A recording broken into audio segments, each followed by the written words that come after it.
Today we're gonna have a look at the brand new G&G Predator. When you receive the gun initially, the gun comes in a blue and black cardboard box, as G&G is known for from most of their other rifles. Inside the box you'll find an instruction manual that shows you how to operate and maintain your rifle, as well as program the new Mosfet unit.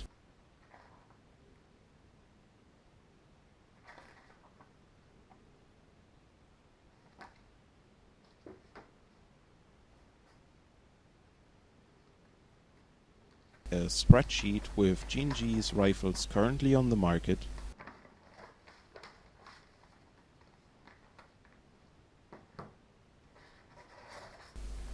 a 350 round high capacity magazine, a cleaning and unjamming rod,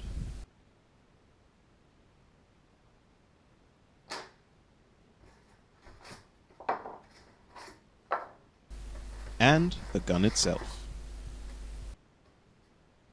Everything is nicely placed into styrofoam cutouts and secured in place to protect it from any damage during transport.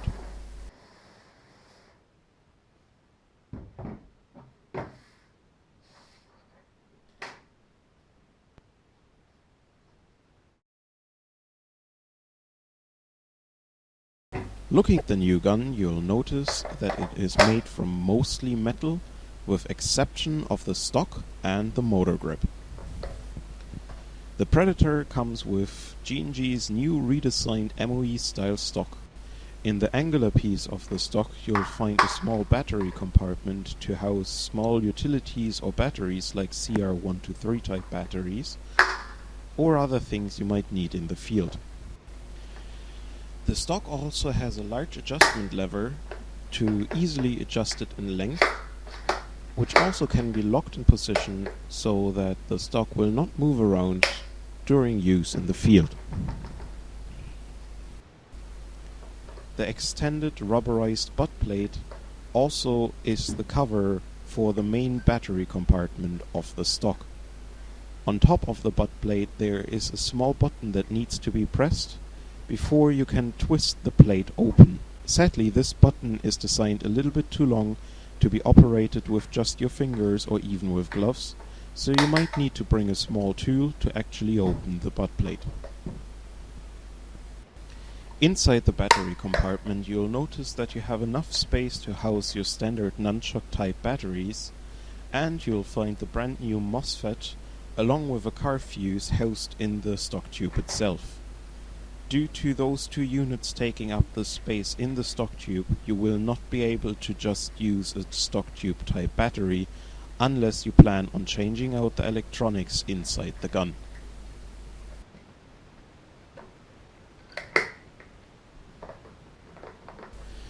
Moving on to the body, we now see how much attention G&G paid to keep the gun ambidextrous.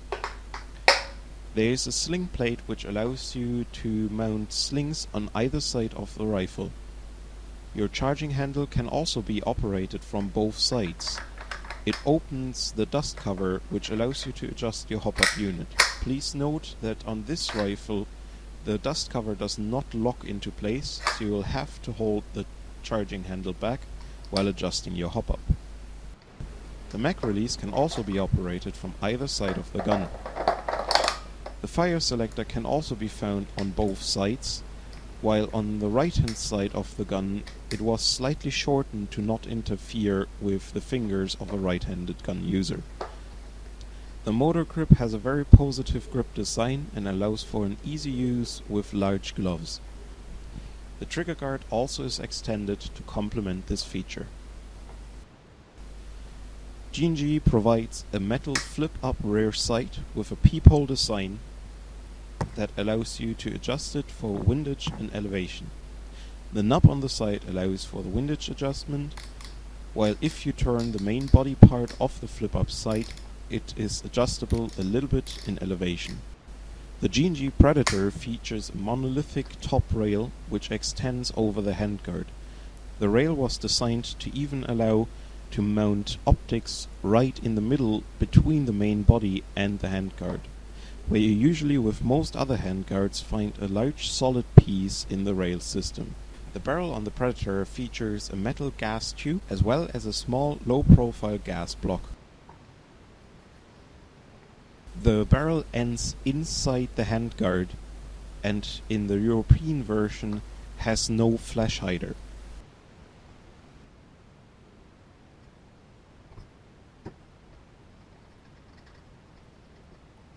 It actually comes with a small metal thread protector with a lock screw, which once removed reveals your 14mm negative threading on the barrel. The metal handguard has a Keymod design and allows you to mount accessories on the 3, 6 and 9 o'clock positions. The handguard itself has a very slim design and an inner diameter of about 35mm for anyone who plans on mounting a flash hider, loudener or silencer inside the handguard. The 2 lock screws on the back allow you to remove the handguard. Be careful to catch the counterpart on the other side and not let it fall, because it is a fairly small piece that might get lost. Once the screws are removed, you can simply slide the handguard forward off the gun.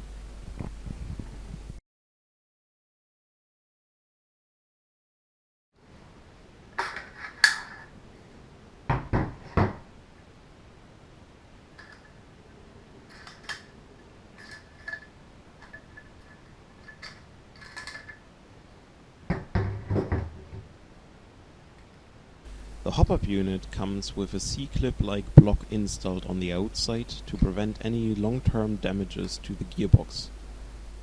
The G&G silicone green rubber has proven to be one of the best hop-up rubbers in the market currently and can be found inside this rifle. The brass barrel is a 280mm long barrel and seems to have an inner diameter of about 6.03mm, making it a rather tight bore designed barrel.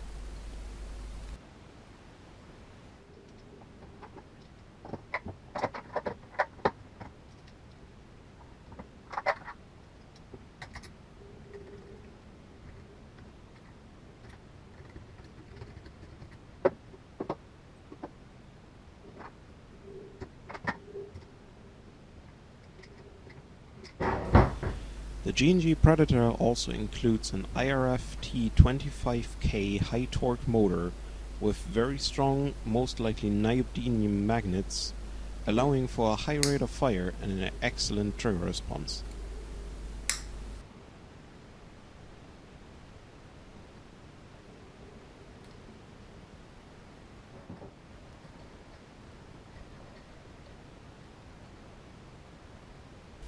To take the gun apart, note that you have to remove the control wire from the Mosfet unit first, then remove your stock tube, and then unplug the power wires coming from the Mosfet into the gearbox.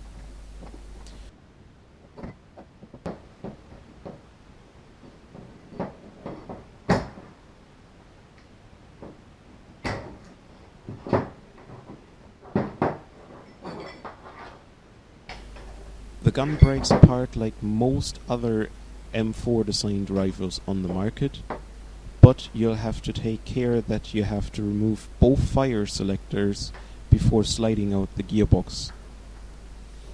Be careful here, as the screws are rather weak and turn round fairly fast if you apply too much force.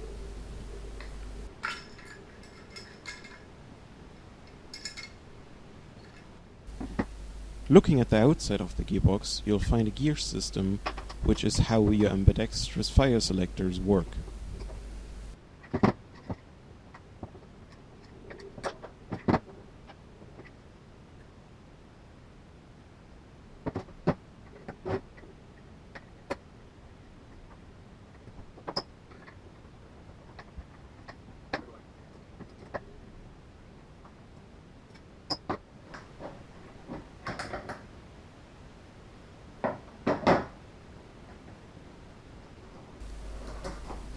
Inside the gearbox, you'll find the spring guide is made from steel and features a ball bearing.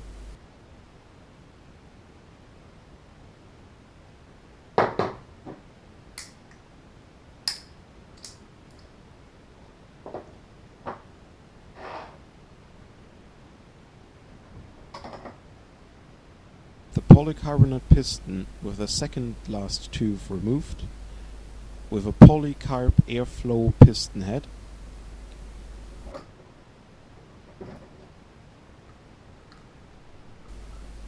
the tappet plate is also a polycarb tappet plate.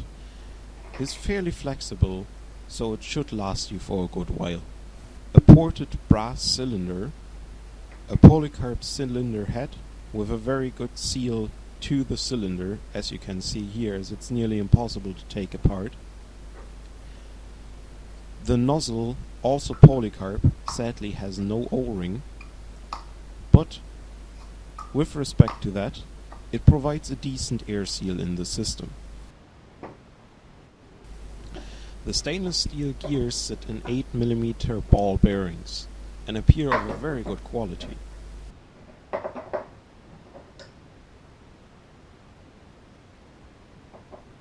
And now on to the microswitch unit, which makes this gun so special.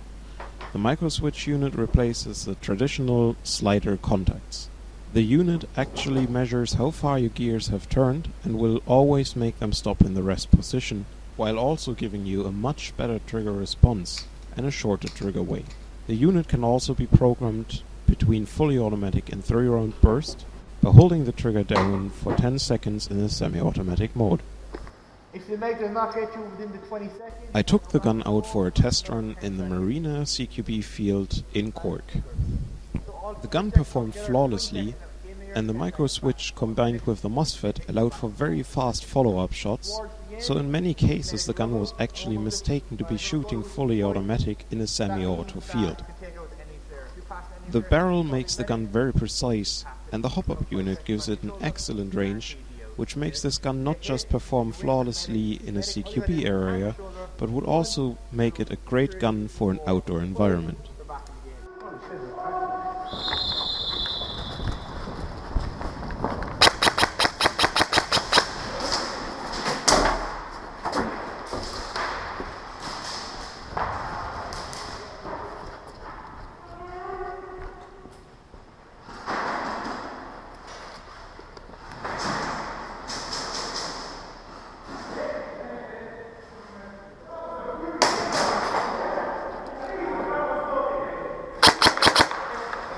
Stay there.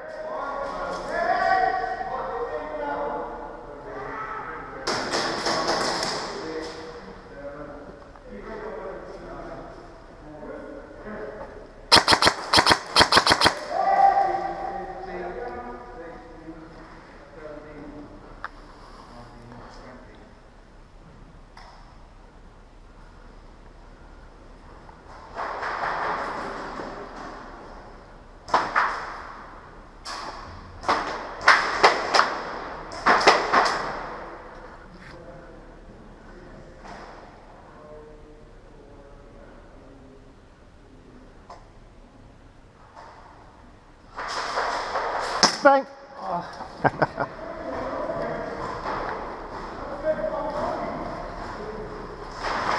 Mouth kill.